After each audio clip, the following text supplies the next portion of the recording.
Okay, I think we can get started. We're just about at the right moment. First, thank you all for joining us today for this breakout on ending the epidemic. We really want this to be a listening session. We actually had a listening session last year at the clinical conference that significantly informed some of the work that we've been doing over the past year. So we're really glad to have this opportunity to be able to hear directly from providers. This past year, I spent quite a bit of time with Eugene McCrae and then others from our from HRSA and from CDC of going around the country and meeting in person with people from stakeholders from various jurisdictions. They're listed here. And really, the point of that was to hear about what was going on currently in the community, and in order to end the epidemic, sort of visioning what that would look like, what needed to be done differently, and how people thought they would get there. We really, as a part of the Ryan White program, fundamentally embrace community engagement. It's actually written into our law around the Part A jurisdictions that have planning councils that decide the priorities for funding in the communities. And we wanted to bring that kind of sensibility to the work that was being done across all the different federal partners in this. Certainly, our partners from CDC are equally interested in being engaged. And obviously, it gets complicated in a lot of jurisdictions where there's a 30-year plus history of politics around who is at the table and who's not at the table, and how do we actually bring new people to the table is sort of a perennial question we have. So I think we got quite a bit out of those engagements. So today, in terms of who is here with us from the feds, we have many people that we're very interested in hearing directly from you. So we, once again, want this to be mainly you talking to us. Myself from HRSA HAB, Pam Klein, who's a senior health scientist, Paul Monsager, who's a senior data advisor for data, from the Bureau of Primary Healthcare, who run the Health Center program. We've got Jen Joseph, who's the director of the Office of Policy.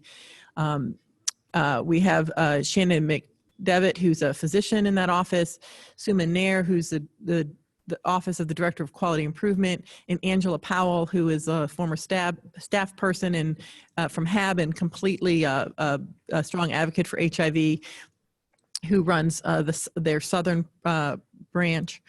Division, rather, I'm sorry. From CDC, we have Eugene McCrae, who's the director of the Division of HIV/AIDS Prevention, Gail Bolin, who's the director of the Division of STIs, I like to say STI Prevention, and Carolyn Webster, the Division of Viral Hepatitis. So a lot of leaders from across our organizations are here today to hear from you. And with that, I wanted to turn it over to opening remarks from Eugene. Thank you. Can you hear me okay? Well, yes. Anyway, I want to thank you, Laura, for inviting me to be a part of this, or inviting us to be a part of this, but I also want to thank the audience for really getting on and sharing your thoughts and ideas with us. As Laura said, we're really here to listen, I really want to use this time to hear from you and actually learn from your experiences and any suggestions you have on how we might be able to do things better.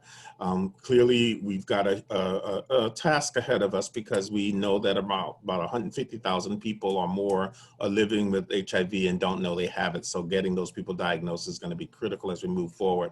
And you'll be hearing as part of the discussion, as part of the, I'm sure many of you will hear in some of our responses or comments that there are lots of people who are also living with HIV who are not virally suppressed, and that number is it can be pretty large, and we want to make sure we are able to identify those folks. So we really are looking. I'm really looking forward to hearing from you, and I'm really thrilled to be joined by my colleagues from the Division of Sexually Transmitted Diseases and from the Division of Viral Hepatitis, two diseases that are also impacting people with HIV and people at risk for HIV.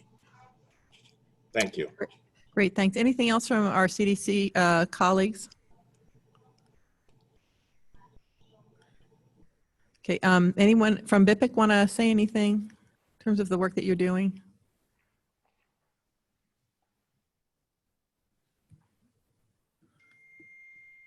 Okay, I'm not trying to put anyone on the spot. Laura, so, Laura, I would love to say a few words, just that we're really pleased to have the opportunity to listen and learn today. And we're very excited to be such an important part of the Ending the HIV Epidemic initiative. And and are really looking forward to getting input into how we can implement our piece of that initiative and otherwise support health centers to be in the space in a way that is most impactful. So thank you. Great, thank you. This is Gail Boland. Sorry, my mute was not working. We also in the division of STD are very excited to be part of this. We really appreciate the leadership from Dr. McRae and the division of HIV prevention. As those of you who, took a close look at the grant, there is an interest in strengthening STD clinics to provide more HIV prevention services, be it more HIV testing, viral load testing, or more STD screening to identify people who may benefit from PrEP and actually scale up PrEP as well. Because we know there's a lot of patients seen at STD clinics that for whatever reasons are not being served by the healthcare system or by the public health system. So we're very excited to participate, and again, here to listen and learn. And we're all happy to be collaborating and working together. Over. Great. Great, thanks. Is it possible to stop sharing the screen? I think sometimes on the small screens people are using on their laptops, it's easier to see everyone if we don't have the slide up. Great. So thanks very much. So at this point, I think we're really going to open up the floor to hear from you all on anything you think that we need to really better know or understand across the HRSA programming, both in HAB around Ryan White and in the Bureau of Primary Healthcare around the health centers, as well as CDC, both in terms of the HIV prevention, STDs, and viral hepatitis. Yeah, hi, good morning or good afternoon. Can you hear me? Yes, can you say your name and where you're from? Okay, my name is Lucy Favori, and I'm a nurse practitioner with a doctorate degree in nursing, and I work with an HIV foundation in New Jersey, Newark. Mm-hmm. So, but my question is this, as a nurse practitioner, I've not just been working with an HIV patient, I also work out of a HIV clinic into in a private clinic where, we see patients for, like, let's say high blood pressure, diabetes, and stuff like that. So my question is this, as someone that has been exposed to HIV clients, what is the government doing? Or let's say, I don't know if it's, I guess I know this is Ryan White, of course, but I do want to know what the system is doing to promote, this expansion in terms of ending HIV in the United States. So what are they doing to primary care providers? Are they trying to, to make them aware that there's some, I don't know if there's any grant for them, because we have this difficulty, like patients will complain about they're going to their primary care and they're not even checking their HIV status, they're not checking STDs and STIs and stuff like that, the stigmatization behind what they are going through. So these doctors are not aware that they can do that to these people. They can, actually test them and, diagnose them. So I don't think those doctors are not doing that. And I'm thinking that more education should be, sent out to medical doctors, seeing patients in the clinics. And also, if there's any incentive for them or, and something to, encourage them to see these people and also see them that they are patient and they can be diagnosed for STDs, STI, and HIV in particular.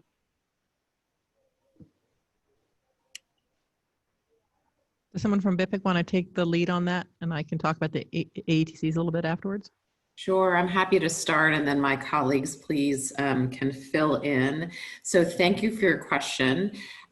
This is very much a space that we've done a lot of thinking about, and are pleased that we actually have recent investments that we've made and that we anticipated in the future that tie directly to the capacity of health centers who provide comprehensive primary care services to underserved populations, and their integration of HIV prevention services into the bread and butter of what they do.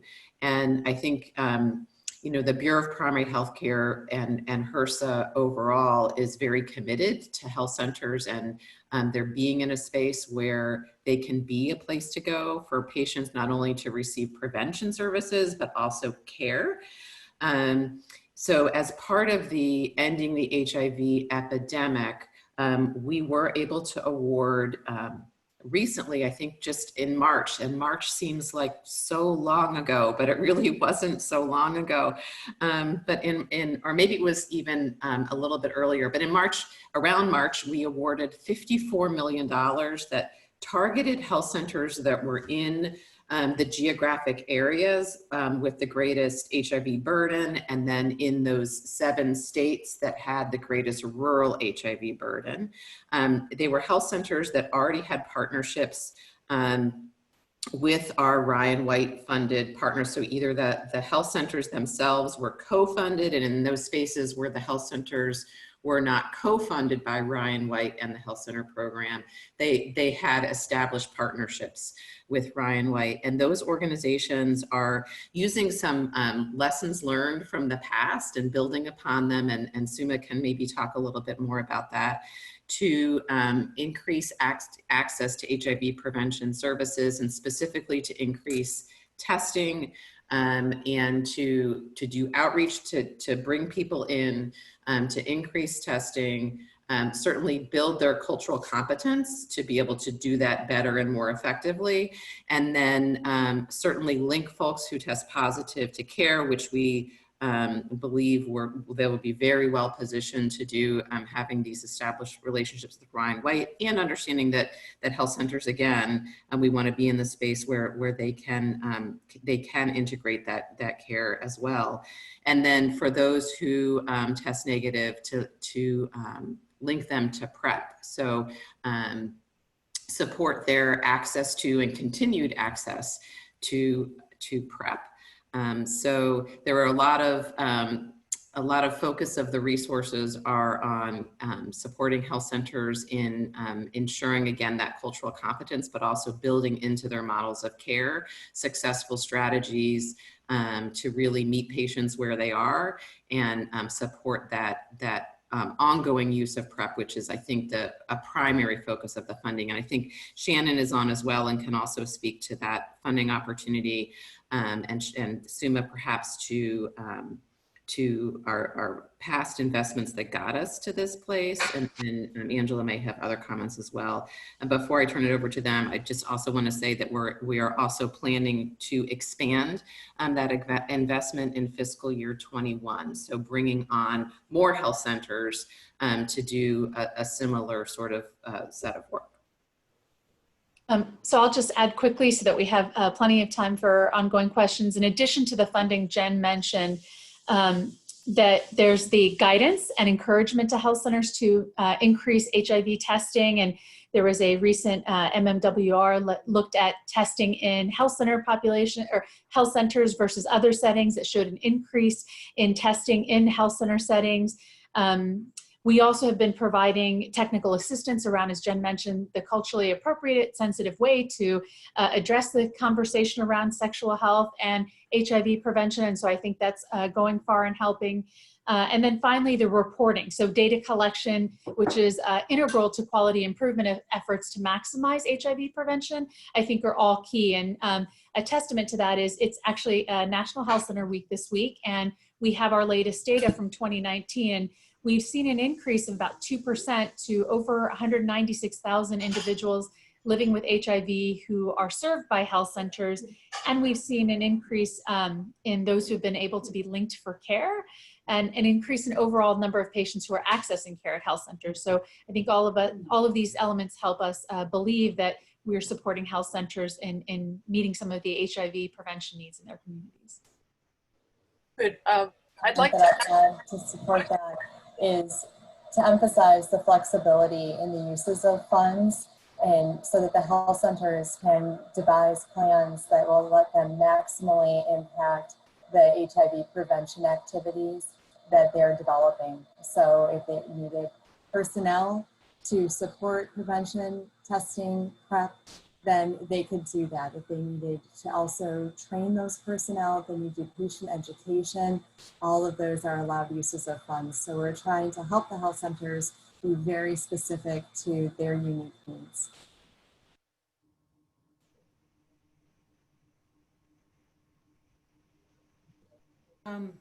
This is Carolyn Webster from the Division of Viral Hepatitis, and just to address, and I don't know if Gail wants to talk about STIs at all, but just very briefly, in terms of integrating other testing in primary care settings alongside of HIV testing, a shout out for the fact that our testing guidelines for hepatitis C were updated nationally earlier this year. So CDC released updated hepatitis C testing recommendations. So everyone 18 to 79 years of age is supposed to have a test one time, and also pregnant women during every pregnancy.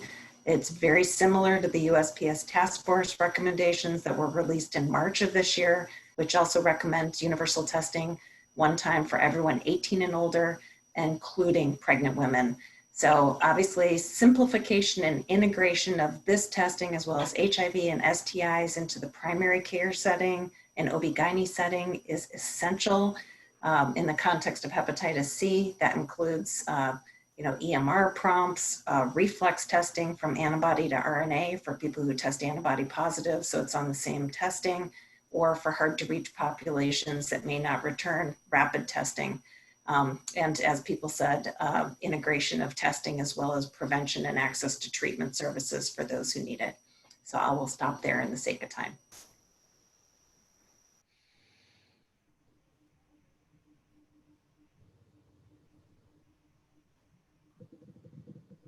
We have a question in the chat pod from Janet Spinner.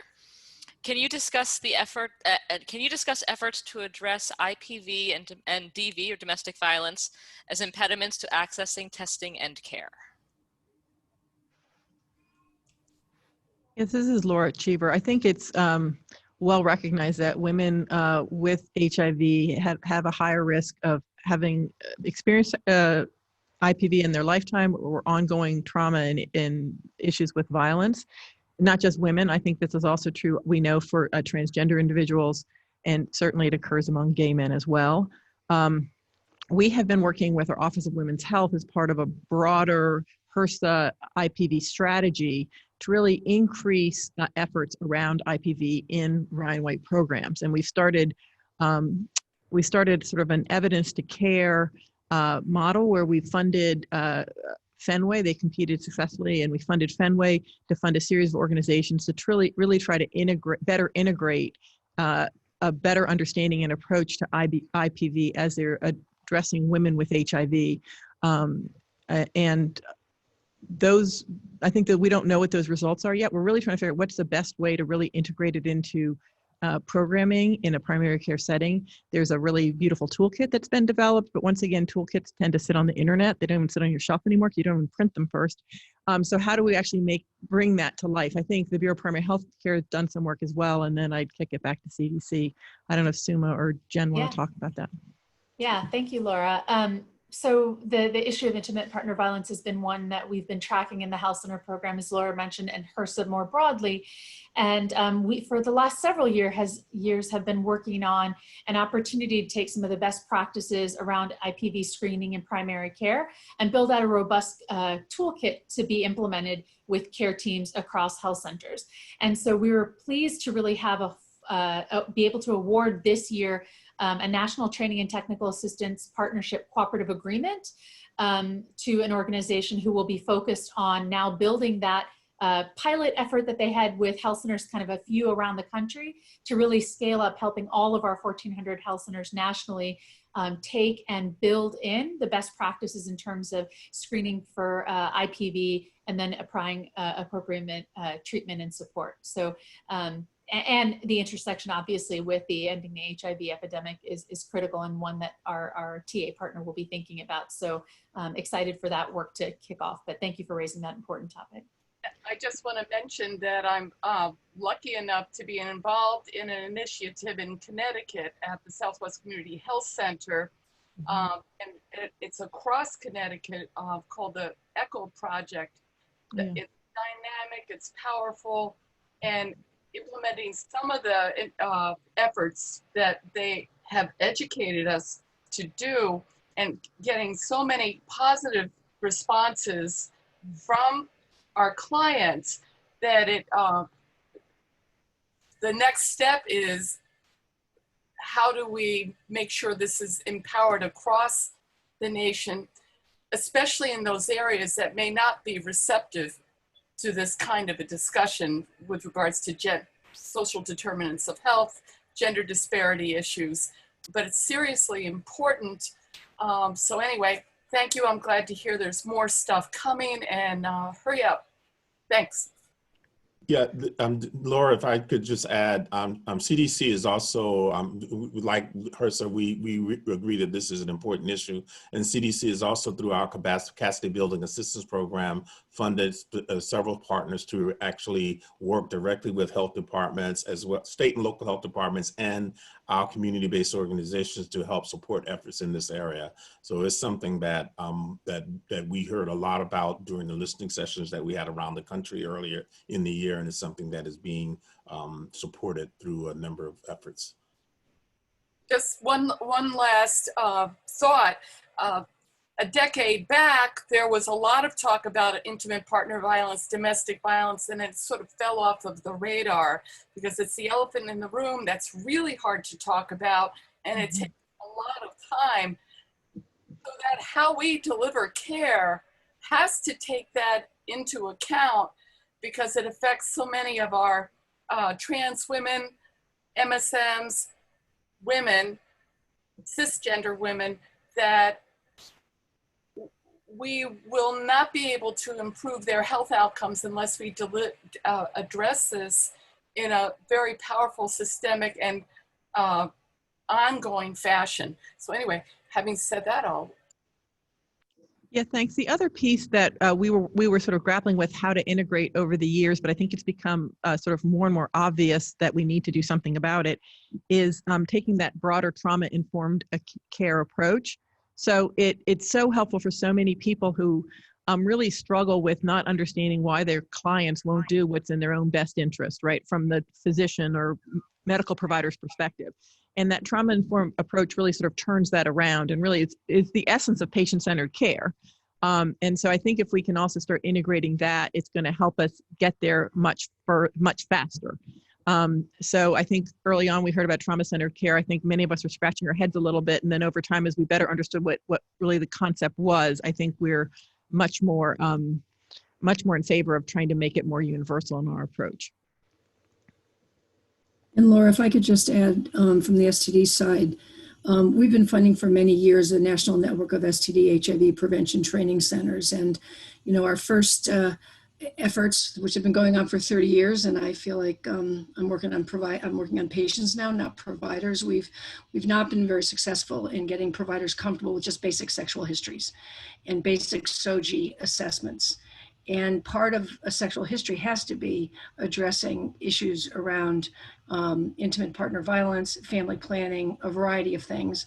And the other area that we know is that we also find in the area of partner services that this is a critical area. And sometimes we don't even offer partner services if we're very concerned about the environment that the partner may be in. So this should be routine, and I encourage you to look at our training center websites. We can give you resources because we also have echo models and other types of trainings that we do for providers in primary care to encourage this types of assessment and how to handle patients. And I agree with you that when patients, a lot of times they're afraid to open the door, but if the provider asks the initial question, or if there's, you know, then they're very pleased with the care that they're getting because they've really wanted to talk about it for a long time, but don't have a space to do it in. Thank you.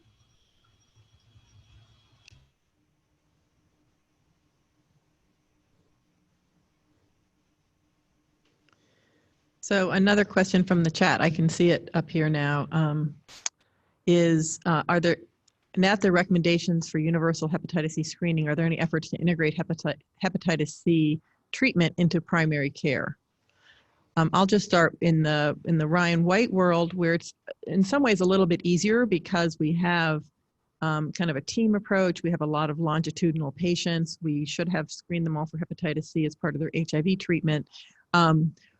We have been pushing for years, even before we had the DAAs, to get hepatitis C treatment integrated into Ryan White primary care, at least HIV specific primary care.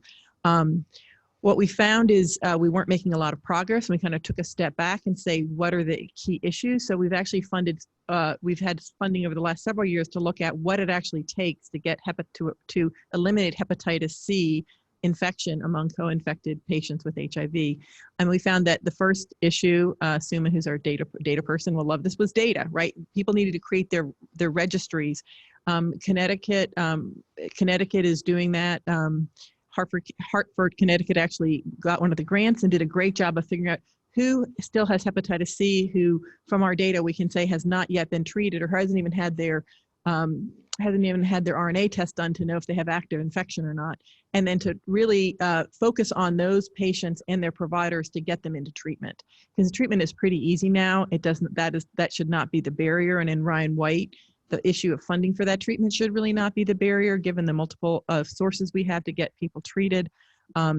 So in Ryan White now, we're scaling up that, helping jurisdictions look at the jurisdictional level around who actually they think still has not been treated, so we can focus on those patients and their providers. So that's where we are. I think we're going to get there in the next 5 or 10 years. We need to get there faster for the people who have been infected now for a long time, but I think we're making good progress. I don't know, Suma, if you want to talk at all, and then Carolyn? Sure, briefly, and then we'll turn it over to our CDC colleagues. I think the idea of screening for hepatitis C and frankly hepatitis B have been very critically important to the health center program, and something that we've encouraged as the kind of overall screening for all of the necessary screenings in primary care. I think particularly we've had an opportunity to provide training and technical assistance. We've done some echoes around hepatitis C. And I think with the response to the opioid epidemic and the influx of substance use disorder dollars and resources for behavioral health integration, we've really encouraged health centers to, think about hepatitis C right along with kind of opioid treatment efforts they've implemented. And so I think that's been primarily where we've been seeing, and we've seen some uptick in terms of the numbers for tests, for screenings. And so, and we hear a lot of feedback from health centers that is a kind of co-infection or comorbidity that they're looking at as they address opioid use disorder. Great, and so this is Carolyn Webster from Division of Viral Hepatitis at CDC. So to start with, just to elaborate on, yes, tremendous efforts have been made for detection and then linkage to care and treatment for Hep C among people living with HIV. In fact, hepatitis C screening, as well as hepatitis B screening and vaccination, if indicated, have measures for a long time. And then additionally, just before we leave this, hepatitis A vaccination, which had been recommended for men who have sex with men, was expanded to include all people living with HIV, published just earlier this year, so July 3rd. So that's a new recommendation, and I'm sure we'll see the HAB measures updated to reflect that soon. So huge opportunities to detect, prevent, and link to care and treatment among people living with HIV. And HRSA has invested, as Dr. Cheever said, some funding and emphasis on microelimination in this population. So very encouraged about that. There's actually even some new opportunities to be linking data with viral hepatitis programs and Ryan White programs. And there's a session on that on this Thursday at 12:45. And you'll see there's some sophisticated and also some relatively simple ways to do that. And so depending on where you are in the spectrum of access to EMR data or just lab result data, a Ryan White program should be able to pull that up pretty quickly, and DVH, the Division of Viral Hepatitis, will be helping with that as well. In terms of integrating the Hep C testing in primary care settings among all individuals, we talked about that a little bit. Certainly we're helping to, our launch was right as COVID was scaling up. So our launch has been somewhat blunted, but certainly we'll be carrying on for this next year and years beyond until we feel like the message is loud and clear. But our campaign is to promote testing, certainly among primary care providers in primary care settings, including OB-GYNs. We're working with professional organizations to make sure that their recommendations and guidance and endorsement is updated to align with ours and USPS task force. Other federal agencies will be working on making sure that reimbursement is updated, so that will be taken care of. And then, of course, as people have mentioned, it's the implementation science. How do we get this off the shelf? And so we talked about some of the tools that can be used in these primary care settings, reflex testing, integration into the EMR prompts. And then we also don't want to forget, and I think unlike HIV, which is also already fully integrated into OB-GYN antenatal testing, this is an area for Hep C testing to be increased. And then lastly, we don't want to forget other settings, and the HIV epidemic provides this opportunity to integrate testing in settings where disproportionately impacted populations are visiting, whether that's STI clinics, certainly as part of a PrEP evaluation, substance use disorder treatment clinics, syringe service programs, emergency departments, and correctional facilities. So that integration has been built into those grants, and we would encourage recipients to take advantage of it. Okay, thank you. Great, thanks so much. We got a comment here that the Georgia Ryan White's been screening for hepatitis C, HIV co-infection for years, and it's a standard of care and integrated into the care. So that's great. And there's another question. I think what we were trying to get away from in Ryan White was sending patients out the door to send them to other places to get treated. I think that's the ECHO program has been a huge, really helped people do that, because we had good data that when we send our clients to gastroenterologists, often they're just not used to seeing our clients and who our clients are, and they had 100 reasons not to treat them or thinking that they wouldn't be good treatment candidates.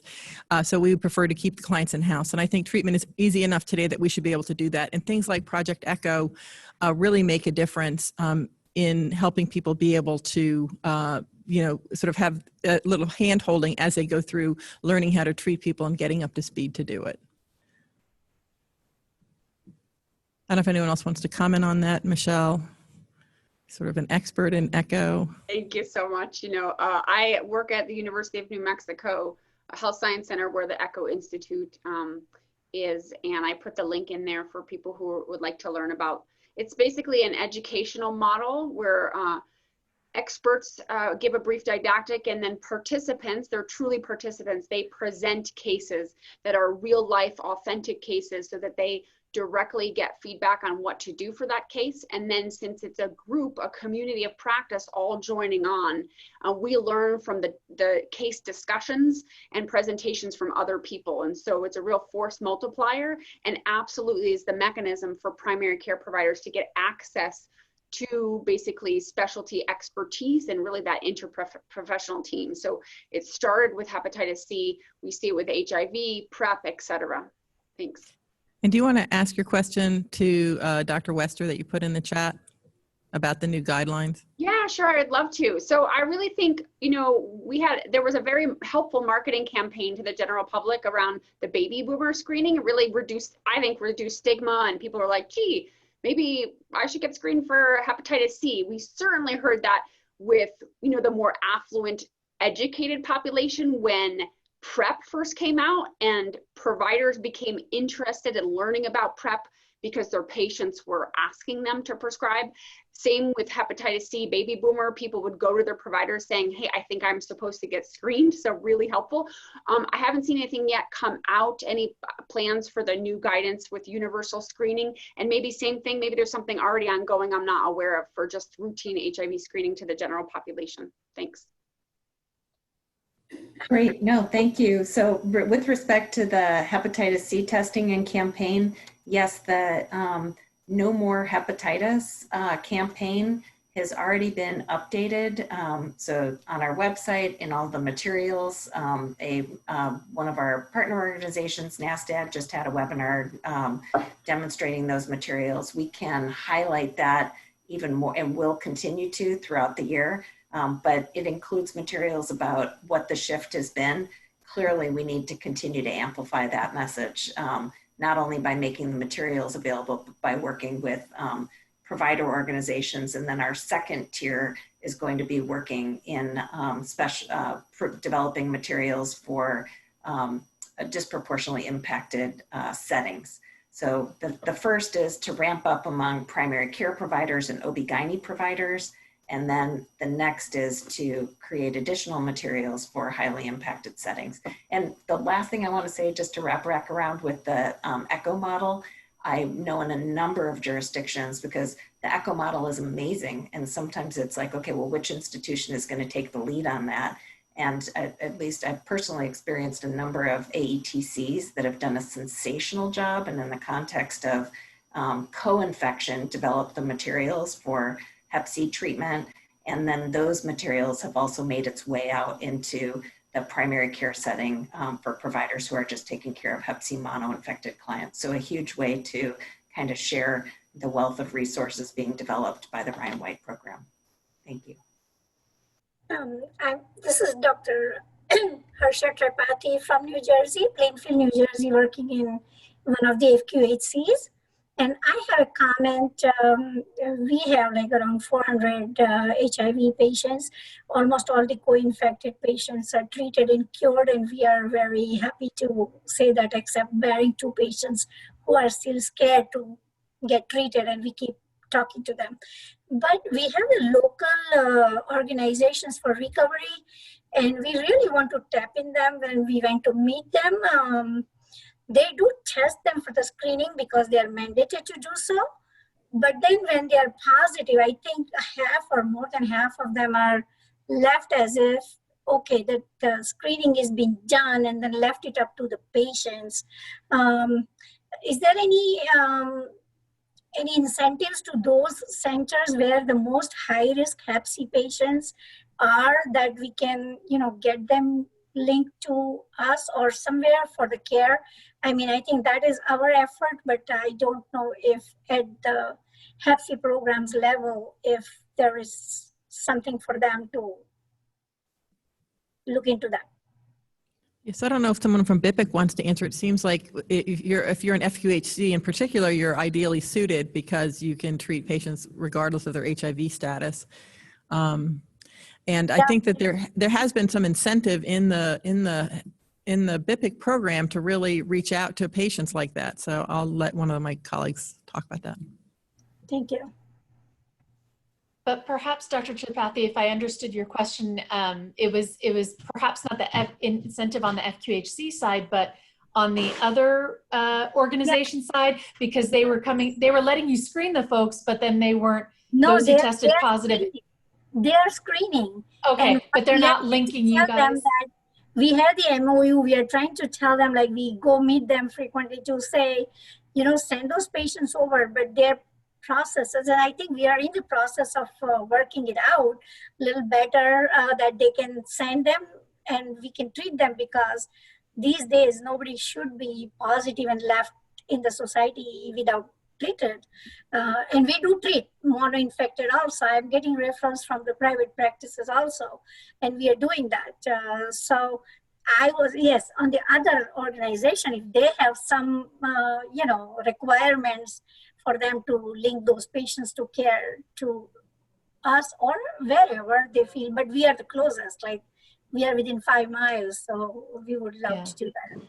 So we can't speak to the other organizations' obligations or kind of incentives, but I can say for the health center program side, we do strongly encourage all of our health centers to establish those strong community partnerships, just to the point that you've made. And there's the allowability of using health center program resources and efforts to really reach out and do that kind of outreach work that's necessary to build strong and sustained partnerships. So absolutely encourage those efforts. Yeah, thank you.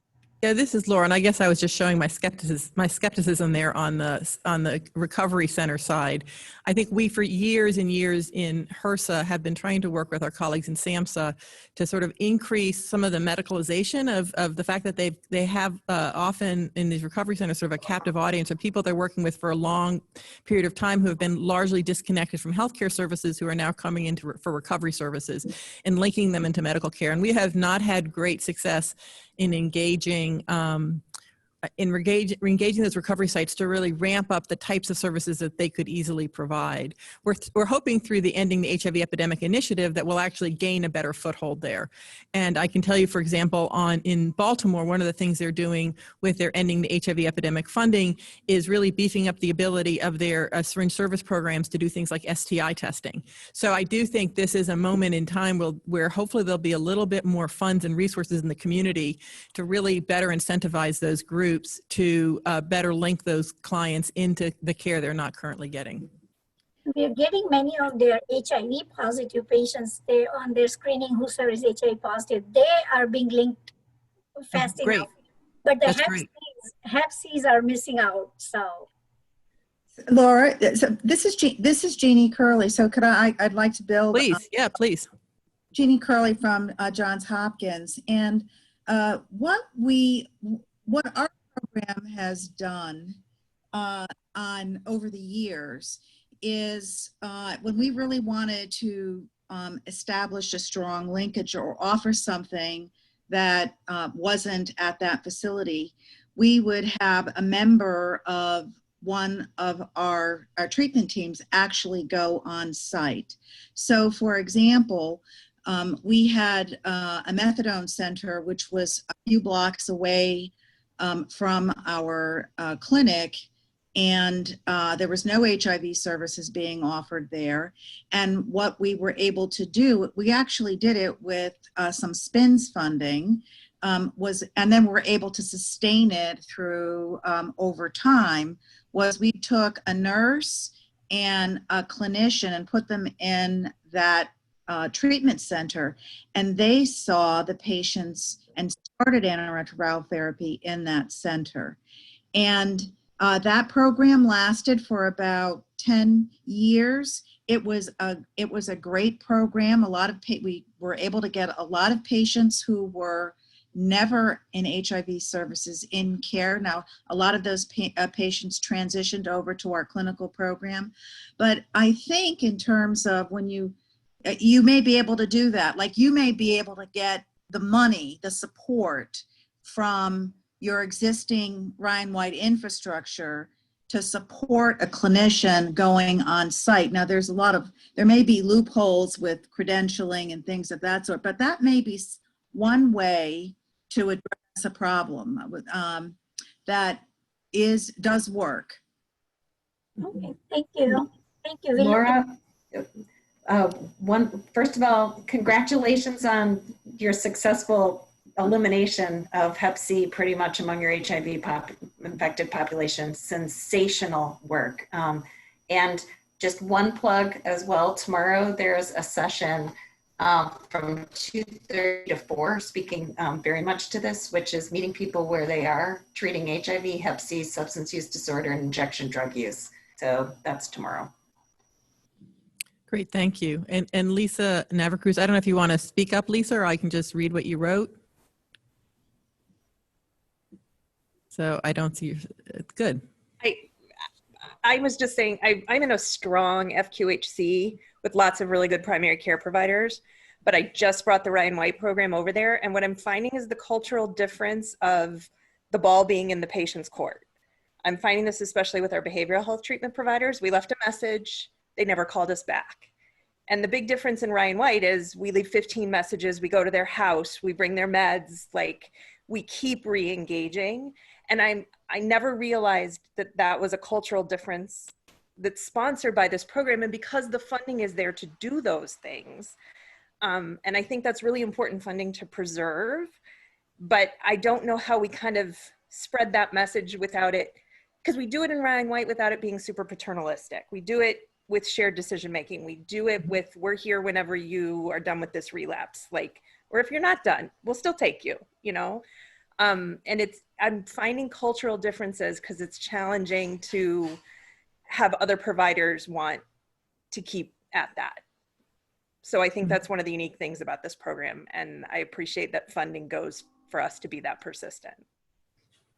Great, thank you. I say, if I never showed up at my doctor's office again, I'd get one phone call maybe or one postcard and that would be it. And if I were a Ryan White client, that would not be the end of it. Yes, so I do agree. And I think it's partly too related to looking at our quality measures and having an expectation that you want people to be virally suppressed and retained in care, right? That's just that is good outcomes in HIV. And I think in primary care, it's not always like every patient that's ever walked in, like over the last couple of years, but it's sort of like the patients that came in, how well did you do with them?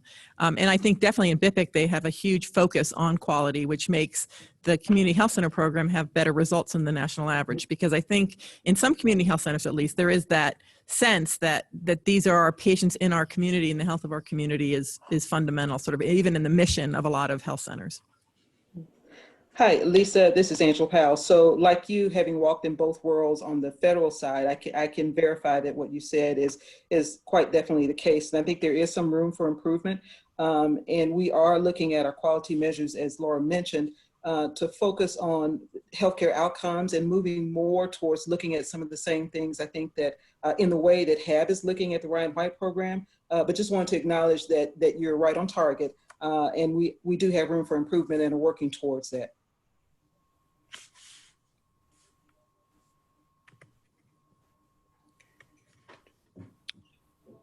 Great. Another question was the impact of COVID on ending the HIV epidemic efforts. So we're going to talk about this a little bit more on tomorrow. We have a sort of a plenary session, the last session of the conference. I definitely think, and I think it's probably true for all of you where you sit too, is that the work that you normally do, you tried to make sure you could continue your critical functions and that people got their medications and got the care that they absolutely needed to get. But a lot of our efforts were put into COVID because we were responding to this disaster. And so in that sense, we do not think that people were doing these new and different things that we had been talking about across the country in ending the HIV epidemic, bringing new partners to the table and doing all these sort of new, expanding things differently. At the same time, in a day, everything changed with COVID. Suddenly, our ability to do telemedicine and have it reimbursed was very, very different. And so different organizations were able to sort of take advantage of that in different ways. But I think we saw some unique improvements around telemedicine and what telemedicine could bring us in terms of engaging hard to reach patients. And I think hopefully it's forever changed our thinking about that. Like if this patient doesn't show up to clinic and I can call them and get them on the phone and have a real conversation and will that count as a visit, or how does that count as a visit? And if it's not reimbursed by Medicare, could it be reimbursed by Ryan White? I think all those things have really been opened up to us. So I think we've learned some things. The other piece is that this issue of recertification in Ryan White is a huge problem for a lot of people. Other people, it's not a different problem. I think it sort of depends on how they read our guidance. So we are working to improve our guidance, but certainly during COVID, everyone became more efficient in how they did some of those things. So we didn't see breaks in care because of issues around recertification in Ryan White. I know that the community health centers or CDC might want to talk about self-testing and sort of opening the door to self-testing wide, where we'd sort of had it open to crack before, is also, I think, something that's going to play out in ending the HIV epidemic. Yeah, Laura, this is Eugene. I can just quickly say that, yes, self-testing is clearly something that we have always had, we've had in our procurement and it was allowed for years. And then, but with COVID, there's been a big uptake in self-testing, and we are actually very, very supportive of that. And we think that it's something that's going to continue even after this epidemic is sort of controlled in some ways. The other thing I wanted to just mention is that we also are really working with our partners to make sure that we are doing everything we can to support the infrastructure that's needed to actually do telehealth, teleprep, these virtual things, because one of the things we're learning is that there's lots, especially in some of the rural areas, there's not the infrastructure available to do the work. So we've been asked, can we use EHE dollars and other dollars to help put that infrastructure in place? And those are things that we're supporting. So yeah, COVID is impacting our jurisdiction, but people are being innovative, and we're trying to support innovation as much as possible. And if I could add, in the STD world, we were forced to have to, think about doing things differently because a lot of STD clinics had to close. They didn't have the PPE, or they didn't have, all their clinicians were diverted to COVID work. But I think there's been huge silver linings here. I mean, we always have been challenged by not being able to serve all the patients that need the services. And we have been looking at innovative models like express visits, where you come in, you never see the provider, and you can collect your specimens in the bathroom and get your blood drawn. And if you have no symptoms, and can get your STDs taken care of. So we've also seen the advantage of telemedicine, because telehealth is broader, but telemedicine is something that you can be certified to do. And so we've been developing standing protocols and things so that people can be triaged if you're completely asymptomatic and not a contact that you know of. We're looking into ways that we can actually provide mailed testing to the patient at home with explanations from the telehealth nurse. And we're trying to evaluate, are we going to get because the problem we have with a lot of online testing for STDs is we're not testing the right people. It's the worried well who can afford, those kinds of services. So we want to make sure that we're really targeting our testing to the people that really need to be tested according to national guidelines. So I think we're going to continue with this model beyond COVID and have telehealth as a way that we can serve more people that are asymptomatic. And we can have innovative ways that we can have people doing home collection. At least in the STD world, we don't have a test for syphilis yet that you can do at home. We need to figure that out. But we do think for chlamydia and gonorrhea, we really can scale up our screening that we've never been able to scale up before. So I think there are some, COVID is a disaster, but there are some silver linings, I think, that's making us look at our healthcare system that I think will make us better at the other end. If we really continue on, and we've been able to do things very quickly. So. And just to add from the viral hepatitis side, we are in need, and I believe we will achieve in the next couple of years, hugely in need of simplified confirmatory diagnostics. Right now, we just have a CLIA-waived point-of-care test that is a finger stick based for antibody, and it's not approved for home testing. Some environments are looking at validating dried blood spots, but that would be, again, more for antibody. They're looking at it for RNA. There's had some challenges with that in the past, but they're improving that. But what I really hope that we will see, and could be a game changer, would be an accurate, affordable point of care test, CLIA waived, certainly perhaps home use confirmatory test. And that may, the presence of that would be a game changer in terms of our approach to diagnostic algorithm, perhaps a one-step confirmatory, but we're not there right now. So just looking down the road at what would be of huge help. And I will just add very briefly from the health center program perspective, obviously impacts on the patients. Early on, we saw volumes of less than 50% of the normal patient volume coming in, impacts on providers, site closures and the like. We're coming to the other side of that and seeing those ramp up, but pretty quickly, over 97% of health centers reported providing telehealth services. And so there really was that intent to make sure that people could access care even in the new reality. And so we're starting to see some great improvements. Health centers have been on the front lines of testing, providing over 2.6 million tests to date. And they continue kind of hearing reports working on maximizing their teleprep programs and other, self-testing and other things. And so I think it's similar to comments other folks have been made. And kind of the silver lining of this is they're really now where they are in the kind of moving to recovery mode, thinking about what does the future look like where we maximize virtual care and really have an opportunity to reduce any barriers to access to care as possible.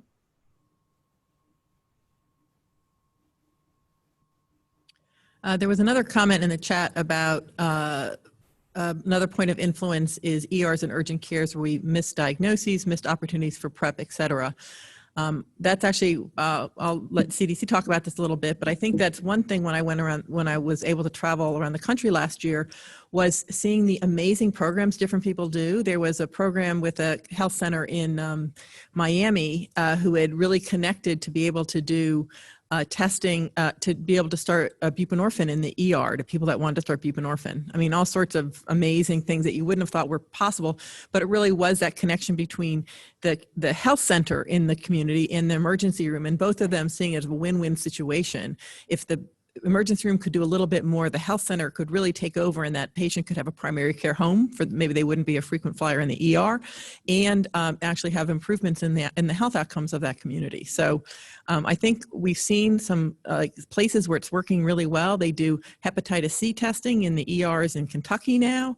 But really to bring those to scale, like it worked in one community, how does it look in other communities, and how can you make it happen? Eugene, do you want to comment on any of that?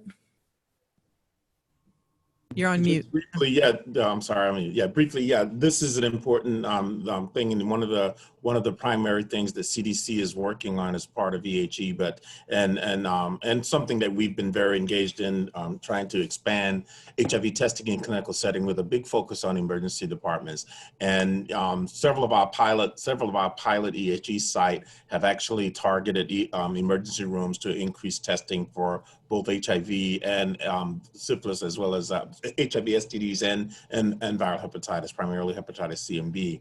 And those programs are working well. So we are also documenting a lot of the lessons learned and trying to increase partnerships so that people, for areas that are wanting to do this work, there are other like partners that they can talk to about how to implement it. And our capacity building assistance partners are also working on this. But we clearly need to bring it to scale. And there are all kinds of excuses for why ERs are not doing screening, but what we want to do is really take it out of the hand of the clinicians and make it fairly routine, so that there's reflex testing, so that anytime you come to an ER and you get a blood drawn, you're able to determine whether that person has ever had an HIV test or an HCV test, and if not, they reflexively get tested for those diseases. And so that's sort of the way we are looking towards moving in terms of moving towards the future. Yeah, sorry, Laura. I was going to add another point of service that I think we've been looking at with DHAP is pharmacies and retail clinics. I think these are other areas that I think people are recognizing they do have a business model. They're very interested in working with us in ways that they can do more preventive services like screening. Obviously, the advantage of a pharmacy is they also have medications available. So they could be sort of where recurrent PrEP visits could take place in the follow-up, where you basically just need testing and your medication refilled. So I think and we do have some good models that programs at the state and local level, they're always the innovators for us. CDC, we're sort of at the end of the food chain, already have established some good relationships with pharmacy and retail clinics in their areas and are using them as another point of service. So something to think about. Great. Well, thank you. And I think with that, that'll be our last comment for today. We're running out of time. I want to thank everyone who signed in today. I thought it was a great discussion. I really appreciate input. And as you see things in your community, please feel free to reach out to us. I can tell you we pushed off the Part C competition by a year because we heard from providers and it was immediately obvious to us that was just the right thing to do. So we really do appreciate your impact, and I'd encourage you to reach out to your project officers, reach out to me if there are things that you see that we should or could be doing differently, or where we have opportunities that we're missing. So thank you so much for being with us today. We are going to have the plenary of the National Ryan White Conference that you all are invited to. That'll be starting at 1:30. And then the clinical conference will resume tomorrow afternoon, and we're going to have a talk on COVID by Raj Gandhi. That's going to be outstanding. So I would really encourage you all to make sure you sign back in tomorrow afternoon for that. And I'll be closing the meeting with a talk on EHE and specifically what they're doing in Baltimore, a lot of new and different things, and what a health center is doing around with telemedicine, particularly teleprep, and how they've been able to get medications and testing out to their patients during this time of COVID that they hope to continue on in the future. So thank you all for being here today, and look forward to seeing some of you tomorrow. Thanks. Bye-bye.